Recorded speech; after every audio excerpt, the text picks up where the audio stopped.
Assalamualaikum warahmatullahi wabarakatuh. Perkenalkan, nama saya Lia Anggraini. Saya dari program studi Pendidikan Geografi. Baik, di sini saya akan melanjutkan untuk presentasi mata kuliah agama dengan judul Korupsi, Ragam, dan Hukumnya. Baik, langsung saja kita masuk ke materi. Yang pertama, konsep korupsi. Ada 3 konsep korupsi, yakni definisi, gaya korupsi, dan 4 negatif. Yang pertama, korupsi adalah tingkat penyalahgunaan kekuasaan demi keuntungan pribadi atau kelompok. Yang kedua, korupsi dapat berwujud suap, nepotisme, penggelapan dana, dan manipulasi. Yang ketiga, korupsi merugikan pembangunan, pelanggangan kesenjangan sosial, dan merusak kepercayaan publik. Next, pencegahan dari korupsi sendiri. Yang pertama, pendidikan dan kepedulian. Mengedukasi masyarakat tentang bahaya korupsi dan mendorong kesadaran untuk tidak terlibat dalam praktik korupsi. Yang kedua, transparansi dan akuntabilitas. Membangun sistem yang terbuka dan mengawasi penggunaan dana publik agar terhindar dari praktik korupsi.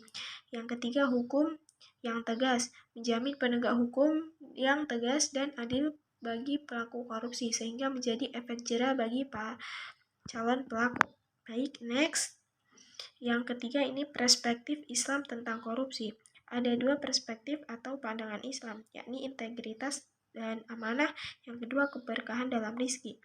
Integritas dan amanah. Islam mendorong muslim untuk berkarakter jujur, amanah tanpa menyakiti orang lain demi mendapatkan keuntungan pribadi. Yang kedua, menjaga harta benda dengan cara yang halal akan memperoleh keberkahan dalam rezeki dan kehidupan yang berkelimpahan dari Allah Subhanahu wa taala. Next, tentang hubungan antara agama dan korupsi. Yang pertama, prinsip agama. Agama mengajarkan moral dan etika yang tinggi serta mengutuk praktik korupsi yang merugikan umat manusia. Yang kedua, faktor manusia. Korupsi bukanlah ajaran agama tetapi perilaku individu yang tergoda oleh hasrat untuk memperoleh keuntungan pribadi. Yang ketiga, peran agama. Agama memiliki peran penting dalam menegakkan moralitas dan memberikan pedoman bagi umatnya untuk menghindari praktik korupsi.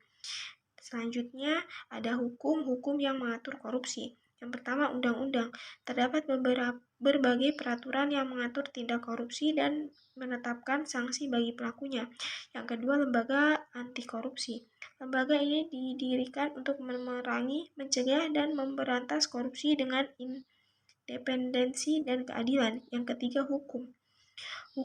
Undang-undang mengatur sanksi hukuman seperti denda dan penjara sebagai bentuk kewajaran dan efek jera bagi pelaku. Baik, itulah yang dapat saya sampaikan presentasi makalah ke-8 ini. Saya ucapkan terima kasih. Saya akhiri, wallahul muwaffiq ila aqwamit thoriq. Wassalamualaikum warahmatullahi wabarakatuh.